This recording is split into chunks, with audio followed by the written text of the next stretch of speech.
てっぺん目指して飛んでやるよ。 Channel ini akan membahas tentang manga dan juga anime. Di video kali ini saya akan melanjutkan alur cerita dari manga Cross. Untuk info chapter yang saya jelaskan di video ini, kalian bisa cek di deskripsi ya.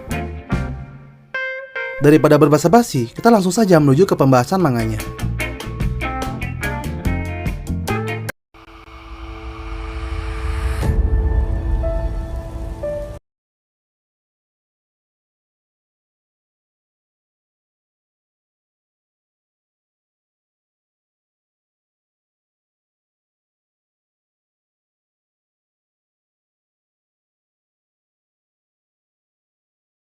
Sekolah susuran, berita tentang Boya yang mengalahkan Bando menyebar, di mana banyak orang yang berkata bahwa Boya sekarang sudah melambungkan dirinya ke tahta susuran. Terlihat Rindaman yang berjalan memasuki sekolah susuran. Gerombolan orang yang membicarakan tentang Boya itu pun kaget melihat kemunculan Rindaman. Di atap sekolah, di sana trio lebih suka melihat kemunculan Rindaman di susuran. Kita kembali ke Boya dan Yasuda. Di sana Yasuda memperingati Boya untuk berhati-hati dengan Rindaman. Bukan Boya namanya.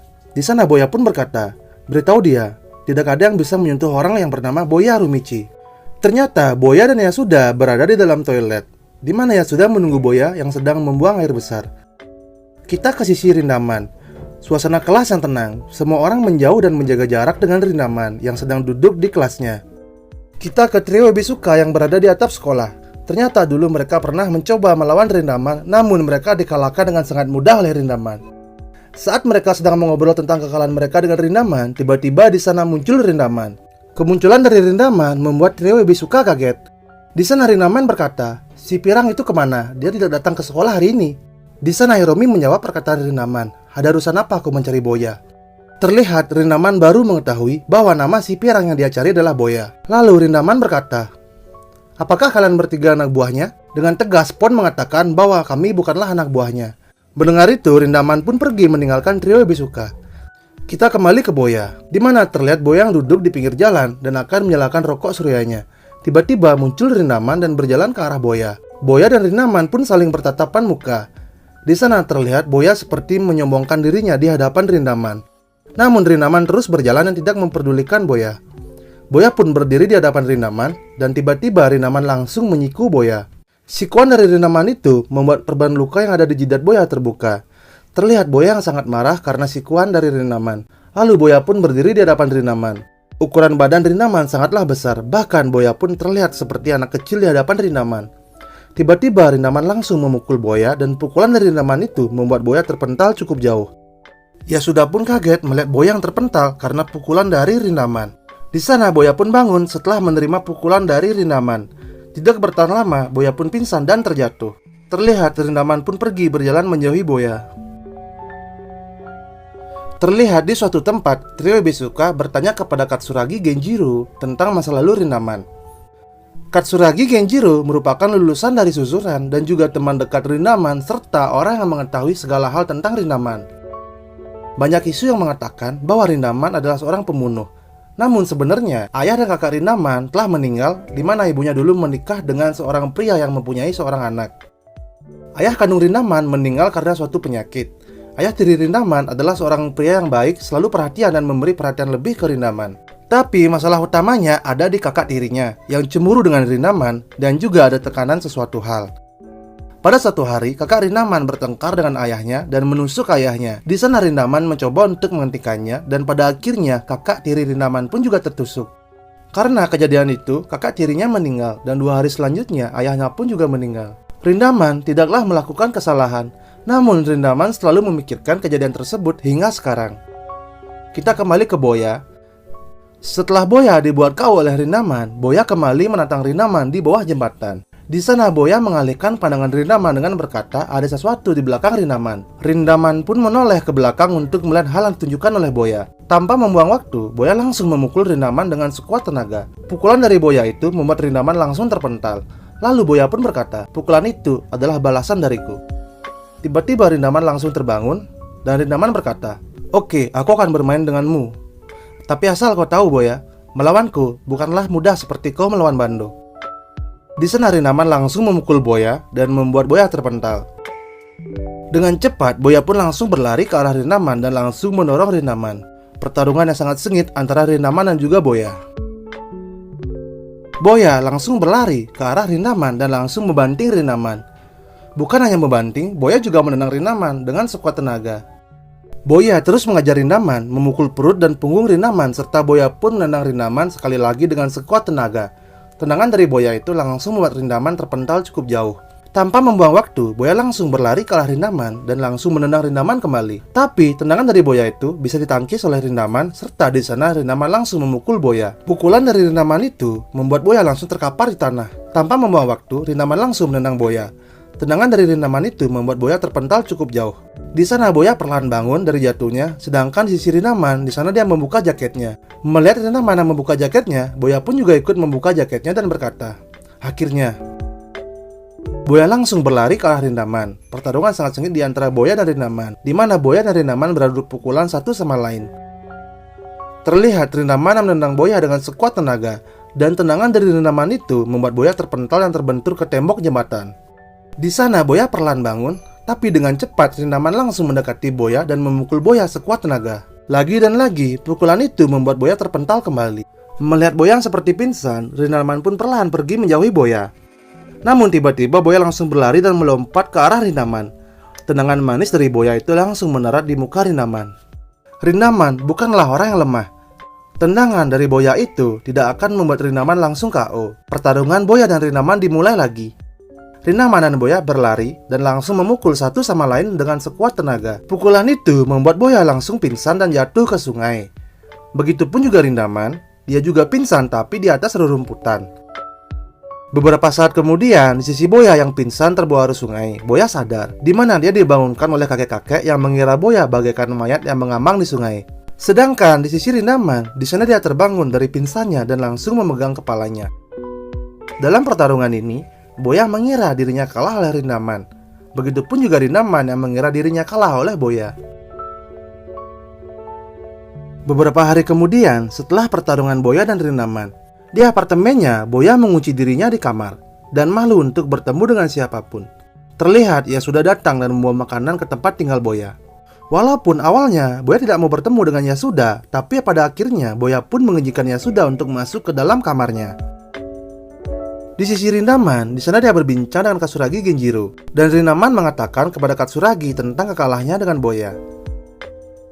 Keesokan harinya, Yasuda mengatakan kepada trio Ibesuka tentang apa yang terjadi dengan Boya. Tiba-tiba di sana Akutsu datang dan langsung berjalan ke arah Yasuda. Di sana Akutsu langsung berkata di hadapan Yasuda bahwa dia ingin menjadi bawahan Boya. Oleh karena itu, Akutsu meminta izin kepada wakil Boya yaitu Yasuda.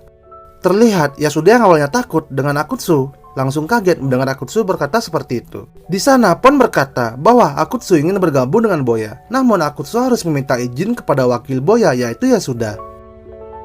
Sambil memegang pundak Yasuda, Akutsu berkata, "Aku mempunyai 24 orang lainnya yang akan ikut bergabung." Terlihat Hiromi yang mencoba untuk meyakinkan Yasuda bahwa bila susuran berhasil disatukan, maka tidak akan ada kekerasan dan kerusuhan lagi di susuran. Dan bila semua itu Arumichi Family yang mengambil alih, maka Yasuda akan menjadi orang nomor 2 di susuran. Mendengar perkataan dari Hiromi, Yasuda langsung bersemangat. Malam yang sunyi, terlihat Boya yang berjalan dan bertemu dengan Katsuragi Genjiro yang sedang membeli minuman di mesin minuman otomatis. Tiba-tiba dari arah belakang Boya muncul Rindaman. Boya dan Rindaman pun saling mengejek satu sama lain. Di sebuah gang yang sempit, terlihat Sena yang dikejar-kejar oleh orang yang menggunakan sepeda motor. Walaupun Sena berlari sekuat tenaga, namun Sena akhirnya tertangkap dan Sena pun dihajar oleh orang tersebut. Sambil mengajar Sena, orang tersebut terus menanyakan tentang keberadaan Bando. Sena tidak mau berkata apapun tentang keberadaan Bando. Ternyata bukan hanya satu orang, tapi banyak orang yang berjalan ke arah Sena. Tapi dari banyak orang tersebut, ada salah satu orang yang berjalan perlahan ke arah Sena dan berkata, "Apa kau yakin kalau kau tidak tahu tentang keberadaan Bando?" Sambil menatap ke arah Sena, orang itu melanjutkan perkataannya, "Siapakah yang telah menghancurkan kubu Bando?" Mendengar perkataan itu, Sena pun menjawab, "Boya Harumichi." Mendengar Sena berkata seperti itu, orang tersebut langsung menyuruh salah satu bawahannya untuk mematahkan kaki dan tangan Sena. Kita kembali ke Boya, di mana dia yang sudah kembali bersemangat dan berjalan ke sekolah bersama dengan Yasuda. Di suatu tempat, terlihat Yamasaki yang sedang menelepon seseorang menggunakan telepon umum. Orang yang Yamasaki ajak berbicara di dalam teleponnya tersebut mengatakan tentang keadaan Sena. Serta orang tersebut berkata kepada Yamasaki bahwa dia ingin mengajak Yamasaki untuk bertemu di tempat biasa jam 3 sore. Kita ke sisi Boya, di mana Akutsu dan kawan-kawannya mengucapkan terima kasih kepada Boya. Di sana Yasuda menjelaskan kepada Boya tentang apa yang terjadi. Dan juga Yasuda merayu Boya agar mau menerima Akutsu dan membentuk Arumichi Family. Berbeda dengan sebelumnya, di sana Yasuda memanggil Boya dengan sebutan bos. Namun Boya tiba-tiba memukul kepala Yasuda dan berkata, "Berhenti memanggilku dengan sebutan bos." Dan satu lagi, "Aku katakan kepadamu, aku jijik dengan geng-gengan seperti itu. Aku ini ingin tersenyum saat aku senang, aku ingin menangis saat aku sedih, aku ingin marah saat aku kesal. Dan itulah aku, serta aku ingin melakukan dengan caraku sendiri." Trio Ebisuka berjalan ke arah Boya dan menyuruh Boya untuk tenang, serta mengajak Boya untuk berbicara baik-baik. Namun Boya tidak peduli, dan Boya pun berjalan pelan pergi dari sana. Tiba-tiba Makoto mengeluarkan sebuah kertas di hadapan Boya, dan kertas itu bertulisan, "Kau setuju untuk mendengarkan? Aku akan menunjukkan video hot kepadamu." Setelah membaca tulisan dari kertas tersebut, Boya pun setuju dan mendengarkan perkataan dari trio Ebisuka. Hiromi bercerita bahwa kami mempunyai seorang teman yang bernama Shinji. Dia adalah petarung yang kuat sepertimu dan menjadi orang nomor 1 di sini. 6 bulan yang lalu dia meninggal. Polisi menutup kejadian tersebut dan mengatakan bahwa itu adalah sebuah kecelakaan. Tapi itu bukanlah sebuah kecelakaan, tapi dia telah dibunuh. Sepeda motornya hanyalah dirusak sebagai umpan, yang sebenarnya dia dibunuh oleh The Form of Averman.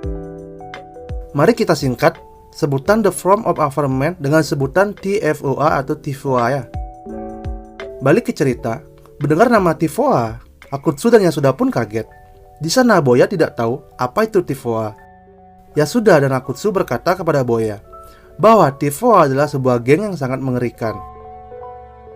Melihat Akutsu dan juga Yasuda berkata di hadapannya, Boya pun berkata, "Aku akan memukul kalian berdua bila kalian tidak menyingkir dari hadapanku." Di sana Hiromi melanjutkan perkataannya, Bando adalah salah satu ketua divisi dari Tifoa. Lalu Pon pun melanjutkan perkataan Hiromi. Kemarin Senda menerima pukulan yang parah dari Tifoa. Mereka mematahkan tangan dan kakinya. Tifoa sekarang dipimpin oleh generasi ketiga, yaitu Kuno Hideyomi, di mana dia ingin mengambil alih sekolah susuran. Wakil ketua Tifoa adalah adik kandung dari Kuno Hideyomi, yaitu Kuno Ryushin. Ryushin juga disebut-sebut sebagai yang terkuat di Tifoa. Mito Yasuyuki adalah salah satu dari 4 raja di Tifoa atau orang nomor 3 di Tifoa. Maki Seiji merupakan tangan kanan dari Mito Yasuyuki. Yang keempat di Tifoa adalah Bando Hideto. Hansai Mitsuhiko dan juga Iwai Masanori juga merupakan salah satu dari ketua divisi di Tifoa. Bila ada penjelasan yang salah tentang Tifoa, bantu di kolom komentar ya. Kita balik ke cerita. Hujan yang deras di sebuah tempat penampungan mobil bekas. Yamasaki yang baru datang ke tempat tersebut, di mana di sana sudah ada Bando yang menunggunya. Kekalahannya dengan Boya membuat Bando sangat marah, di mana dia mengajak Yamasaki untuk memulai lagi semuanya dari awal. Namun di sana Yamasaki berkata bahwa semua itu sudah terlambat. Tiba-tiba di sana muncul seseorang dan orang itu adalah Mito. Bukan hanya Mito, tapi banyak orang yang datang serta langsung mengepung Bando dari Yamasaki. Sambil berjalan ke arah Yamasaki, Mito berkata, "Kerja yang bagus Yamasaki." Melihat temannya yang sudah dia percayai dan mengkhianatinya, Bando pun berteriak dan berlari serta mengarahkan pisau ke arah Mito. Kita kembali ke Boya. Di sana Pon mengatakan bahwa tidak ada satupun yang bisa keluar hidup-hidup setelah menjadi target dari Tifoa. Mendengar perkataan dari Pon, Boya tidak peduli dan berjalan pergi menjauhi mereka. Kembali ke Bando. Walaupun Bando sudah diajar habis-habisan, namun Bando tetap bangkit dan melawan. Tiba-tiba dari arah belakang Bando ada kendaraan bermotor yang melaju sangat kencang dan langsung menabrak Bando. Orang yang menabrak Bando adalah Maki Seiji. Yamasaki pun kaget melihat Bando yang terkapar. Tiba-tiba Mito berkata kepada Yamasaki, "Yamasaki, kau selanjutnya." Hujan yang semakin deras, Yamasaki dan Bando terkapar di tanah. Sambil memandang ke arah Yamasaki, Mito berkata, "Boya, Arumichi, kau selanjutnya." Beberapa hari kemudian, salah satu anggota Tifoa datang ke susuran dan menyuruh Boya untuk datang ke pabrik nomor 4 di Newton jam 4 sore sendirian. Di sana Hiromilah yang dititipkan pesan oleh anggota Tifoa yang datang ke susuran. Setelah menitipkan pesannya, orang tersebut pergi meninggalkan susuran.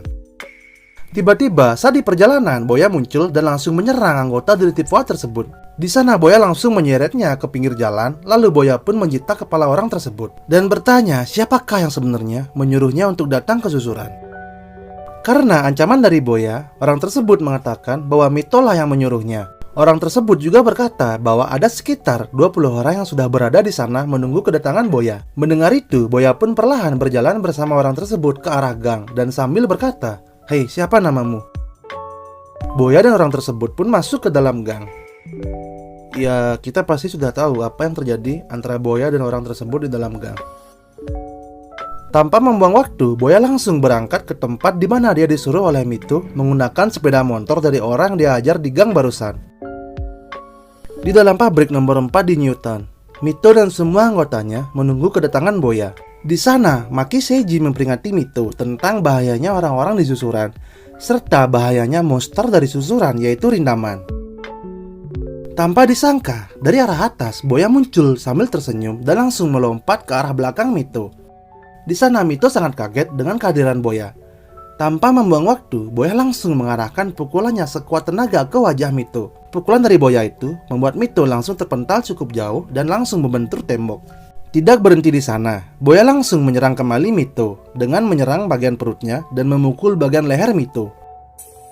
Bukan Boya namanya.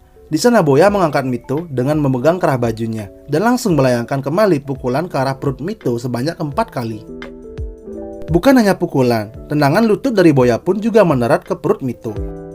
Semua orang hanya bisa terdiam melihat Mito yang diajar habis-habisan oleh Boya. Bahkan tangan kanan Mito yaitu Maki Seiji tidak bisa berkutik melihat Mito yang diajar habis-habisan oleh Boya. Sambil tersenyum ke arah semua anggota Tifoa, Boya berkata, "Seorang bintang yang kalian tunggu-tunggu, yaitu Boya Harumichi, sudah ada di sini." Beberapa saat kemudian, trio Besuka dan juga Harumichi Family datang ke pabrik nomor 4 di Newton. Tiba-tiba ada seseorang yang membuka pintu masuk ke pabrik dan orang itu adalah Maki Seiji. Bukan hanya Maki Seiji, Boya juga muncul dari pintu masuk pabrik tersebut. Harumichi Family pun kaget melihat kehadiran Boya. Kita kembali ke orang yang diajar Boya di gang. Orang tersebut berjalan kaki menuju pabrik. Setelah sampai di sana, dia kaget melihat semua anggota Tifoa yang menunggu Boya sudah terkapar.